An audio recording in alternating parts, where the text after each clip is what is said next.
kaji itu sunnah-sunnah Nabi Muhammad SAW, agar engkau menjadi Islam yang kafah, bukan hanya penampilan. Nabi SAW,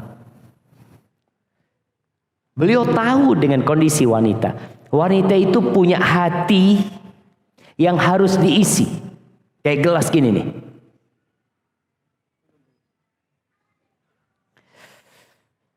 Ini gelas, kalau antum isi merah jadinya merah, isi putih jadinya putih.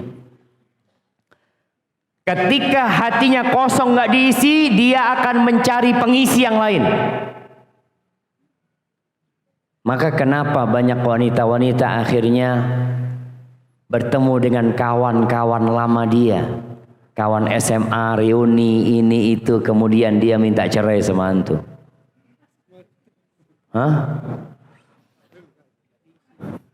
Gimana? Karena nggak diisi. Ana izin minum, bismillah.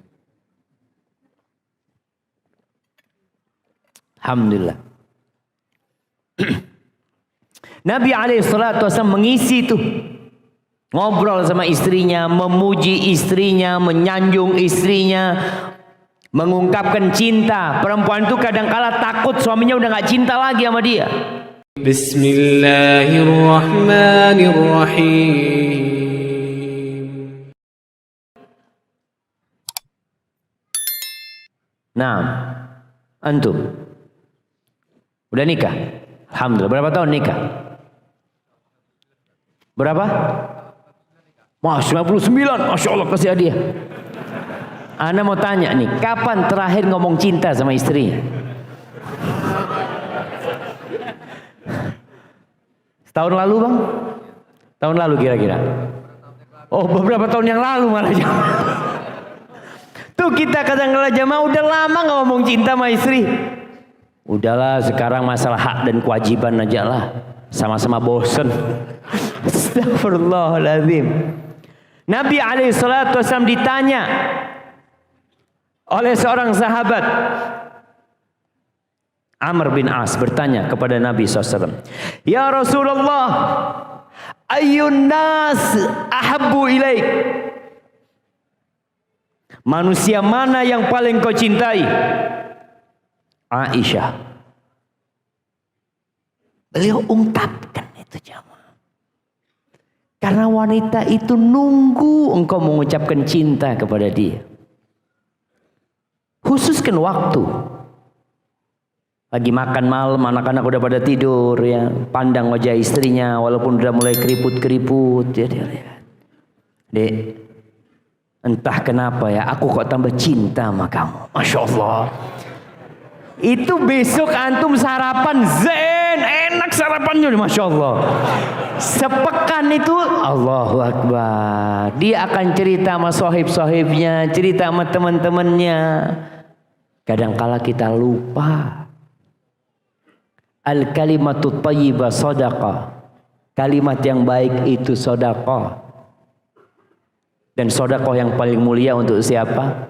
Istri kita. Iya betul, istri. Tenang, ibu-ibu. Nabi SAW membantu istrinya ngurusin urusan rumah, yang perlu dibersihin, yang perlu diperbaikin. Itu Nabi SAW. Beliau udah sibuk ngurusin umat, antum ngurusin toko cuma. Ngurusin pekerjaan. Nabi SAW ngurusin umat, semuanya diurusin. Ada anak ribut sama orang tuanya, diurusin. Suami ribut sama istrinya, diurusin. Ada yang nggak punya pekerjaan, diurusin. Pasar, disidak, datang ke pasar, mempersiapkan pasukan perang menghadapi musuh. Tapi kalau masuk rumahnya, beliau menjadi suami yang baik. Aisyah ditanya, apa sih kerjaan Nabi kalau masuk rumah? Kana fi khidmati ahli. Beliau bantu urusan keluarganya. Bantu. Mau nyapu kek, goreng. Istrinya lagi makan, antum tuangin air buat dia. Masya Allah. Siapa yang hari ini nuangin air buat istrinya? Oh ternyata banyak, gak cukup hadiahnya jemaah. Alhamdulillah. Karena istrinya yang jadi ratu di rumah Ustaz. Ada perempuan-perempuan yang mengatur suaminya, tapi nggak banyak lah jemaah. Rasul SAW antuin tanpa disuruh, karena beliau tahu kalau sudah masuk waktu sholat bangkit menuju ke masjid. Memaafkan istri, ya istri banyak salah, berulang kali melakukan kesalahan, dan Allah Azza wa Jalla mengatakan di surat Taghabun ayat 14, ya ayyuhalladzina amanu inna min azwajikum wa auladikum aduwwan lakum fahdharuhum. Wahai orang-orang yang beriman, sesungguhnya ada sebagian pasangan-pasangan hidup kalian, istri-istri kalian, anak-anak kalian, musuh buat kalian. Hati-hati menghadapi mereka. Antum harus mawas diri. Kadangkala tempat setidur antum musuh buat antum. Allah katakan hati-hati. Kadangkala anak-anak yang dibesarkan musuh buat orang tuanya. Hati-hati. Terus gimana? Maksudnya musuh, kadangkala mereka membuat antum lalai dari mengingat Allah. Orang tua jadi nggak ngelihat halal haram demi anak-anaknya, demi bininya.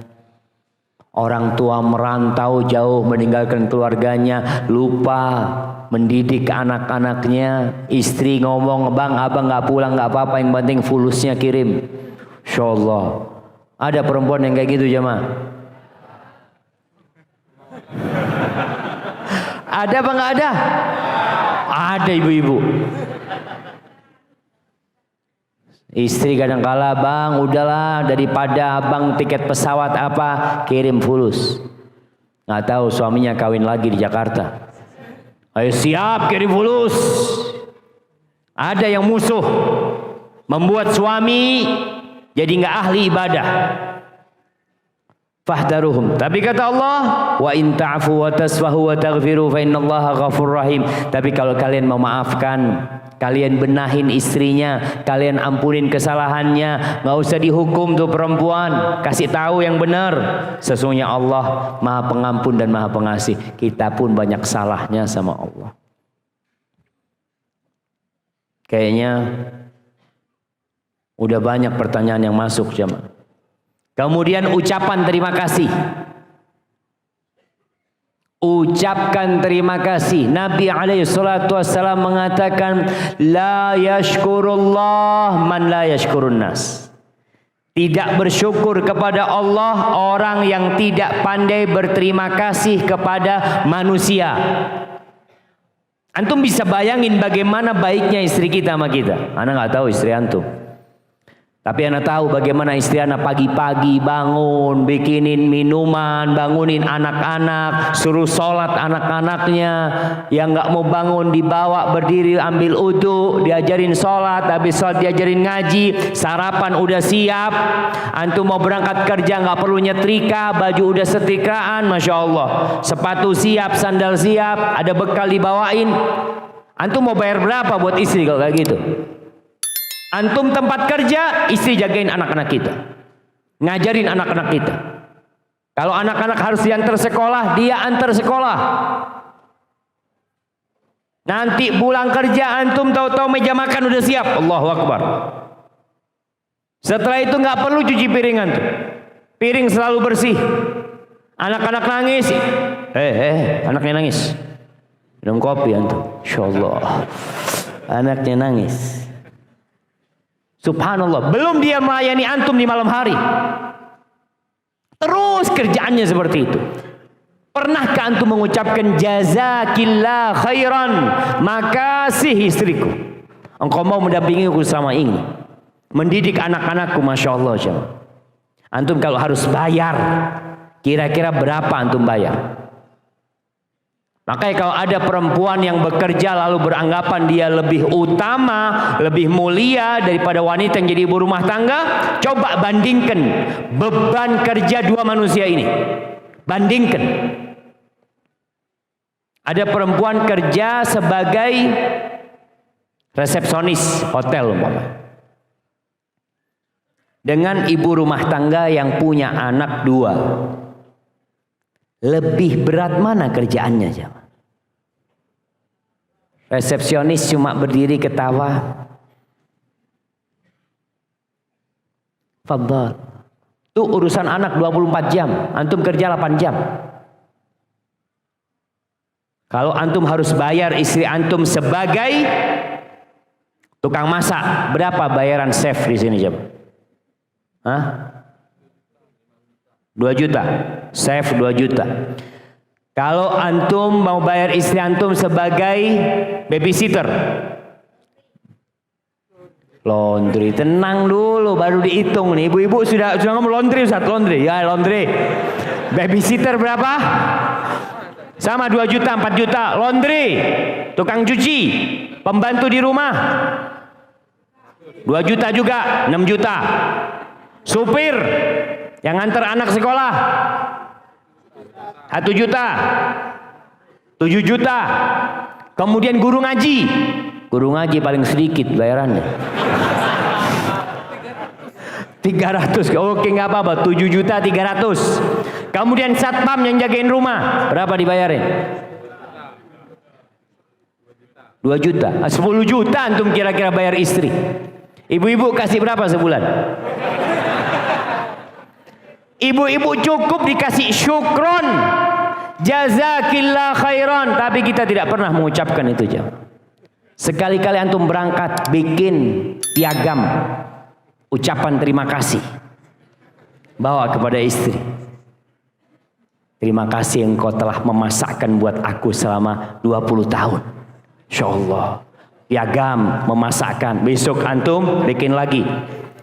Piagam makasih telah mendidik anak-anak sampai bisa baca Quran, hafal juz amma. Semoga engkau masuk surga. Masya Allah. Itu perempuan kalau dikasih itu, dia undang sohibnya semua datang ke rumah. Lihat nih piagam dari suamiku. Masya Allah. Tapi kita nggak pernah kasih sama dia, jemaah. Dan masih banyak. Yang jelas, kata Nabi SAW, khairukum li ahli. Orang yang terbaik di antara kalian adalah yang paling baik sama istri. Dan buat para wanita, jadilah wanita yang terbaik, yang kau dipandang menyenangkan hati. Kalau disuruh taat, kalau ditinggal sama suami, dia jaga kehormatan dirinya dan jaga harta suami. Barakallahu fikum. Karena pertanyaan banyak dan ini kajian penutup, maka anak akan berusaha untuk menjawab beberapa pertanyaan yang sudah masuk, jamaah. Masya Allah. Bismillah. Assalamualaikum Ustaz. Ana bingung memilih sekolah anak antara kemajuan zaman dengan mirisnya moral modern. Yang satu masuk SD, satu masuk SMP. Jadi ana mau masukkan ke pesantren yang tahfidz. Oh, ini udah pertanyaan ini. Nah, tab ini udah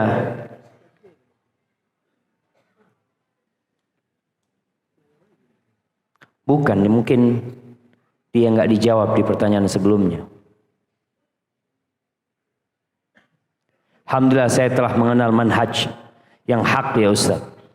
Tetapi di saat kesendirian saya masih belum bisa menghilangkan penyakit lama.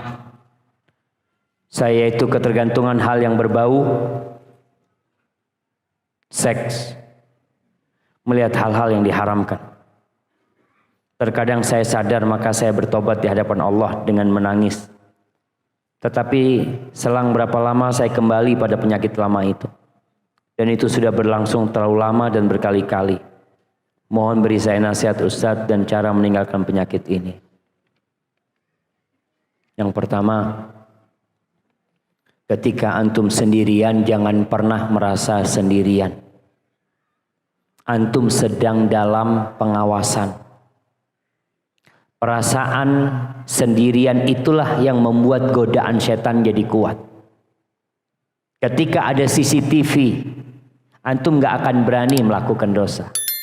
Ketika ada kawan, antum akan berusaha nampak jadi orang baik. Maka hadirkan kalau antum senantiasa dalam pengawasan Allah Azza wa Jal. Allah mengatakan, alam ya'lam bi annallaha yara. Apa dia nggak sadar, nggak tahu kalau Allah melihat dia? Maka kita perlu menghadirkan itu. Dan tatkala tidak mampu, keluar dari tempat, jangan sendirian. Engkau perlu kawan yang dapat menyelamatkan. Kemudian segera menikah. Segera menikah. Menikah akan membuat antum lebih mudah menundukkan pandangan dan menjaga kemaluan antum. Nggak mampu menikah, Ustaz, puasa. Nggak mampu puasa, gimana jamaah? Nikah nggak mampu, puasa nggak mampu. Ya nggak tahu lah. Insya Allah mampu puasa jemaah. Ketika antum tidak mampu menikah, tidak mampu puasa, antum harus berusaha menghindari tempat-tempat yang membuat seorang hamba melakukan dosa.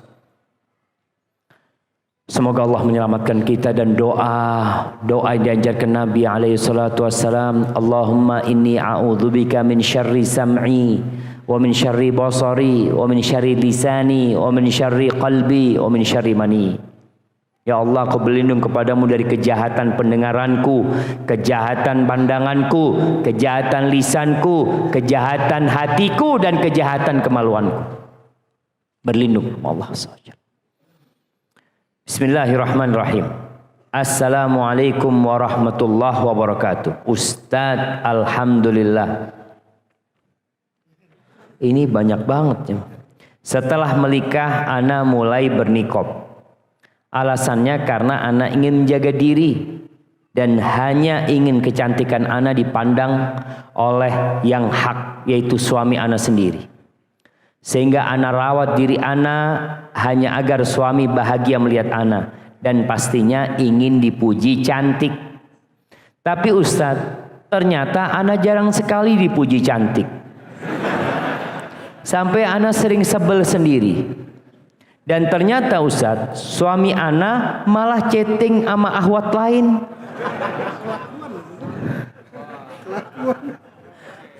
Dengan maksud untuk temannya. Tapi dia malah puji akhwat itu cantik dan minta CV-nya. Di situ ana tanya, pas ketahuan, dia bilang cuma bercanda, itu buat teman. Memang pantaskah seperti itu, Ustadz? Sedangkan istrinya menjaga diri hanya untuk dia seorang. Ditambah setelah menikah, dia selalu masih membahas dengan sahabatnya tentang akhwat yang dulu ingin dinikahinya. Sakit rasanya Ustadz. Sampai ana bilang, haruskah ana buka nikop ini? Biarlah orang lain bisa melihat wajah ana. Karena suami ana sendiri pun nggak menjaga pandangannya. Tapi dia jawab, jangan, udah gitu aja. Ana mau tanya bagaimana sekarang ana bersikap? Apa yang harus ana lakukan? Karena rasa curiga itu jadi selalu muncul. Jazakallahu khairan, barakallahu fiik, masya Allah. Ini panjang, bisa sampai subuh kita bahas. Ahibati fillah, bagi para wanita, dia harus tahu suaminya bukan malaikat. Suaminya manusia biasa. Sudah menjadi kodrat manusia untuk melakukan dosa. Tapi jangan dibiarkan terus melakukan dosa. Apa yang harus anti lakukan? Tetap anti berusaha untuk berbuat baik sama dia. Ketika anti ingin dipuji, pujilah dia. Lihat ke suaminya, bang, abang awet muda bang ya, masya Allah. Dengan harapan dia memuji. Tapi ada lelaki-lelaki yang memang ya kurang pendidikan. Nggak sadar dia seperti itu. Makanya harus belajar. Tapi nasihat ana sabar menghadapi suaminya. Perbaiki suaminya dengan cara yang bijak. Tulis surat untuk suaminya. Sampaikan kepada suaminya ada sesuatu di hatinya yang kurang. Kalau bukan abang yang ngisi, ana takut ada orang lain yang ngisi. Insya Allah. Sampaikan kepada suami. Karena ada laki-laki yang tadi, apa istilahnya, nggak sensitif. Dan buat ana, anti jangan sampai membuka cadar anti, udah seperti itu, tetap kalau kiranya anti tidak mendapatkan hak anti dari suami anti, maka minta haknya sama Allah Azza wa Jalla. Rasulullah sallallahu alaihi wasallam mengatakan kepada para sahabatnya, satalqauna atharah, kalian nanti akan mendapati pemimpin-pemimpin yang pilih kasih, yang tidak peduli sama kalian.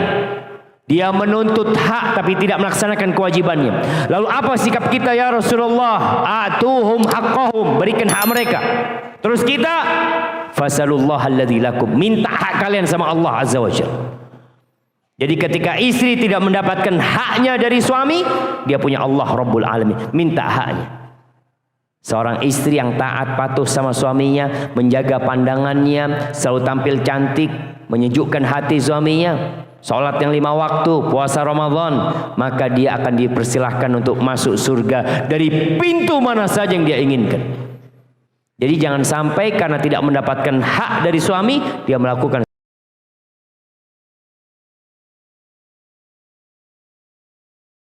sesuatu yang tidak pantas dilakukan. Tetap Allah akan mencatat apa yang telah engkau kerjakan. Barakallahu fikum. Baik, kita dengar azan. Jemaah, kita lanjutkan kajian dulu. Mungkin ada yang bertanya, Ustaz, kenapa nggak langsung sholat, Ustaz? Kalau bicara secara hukum agama, Rasulullah sallallahu alaihi wasallam mengatakan, laula an asyqa ala ummati la akhartul isya ila nisfil lail. Andai kata aku tidak takut merepotkan umatku, salat isya itu aku akan akhirkan sampai tengah malam. Nabi pernah melakukan itu sallallahu alaihi wasallam sampai hampir tengah malam. Sahabat itu udah ada di masjid sejak azannya Bilal, baru keluar dari rumahnya Nabi SAW hampir tengah malam.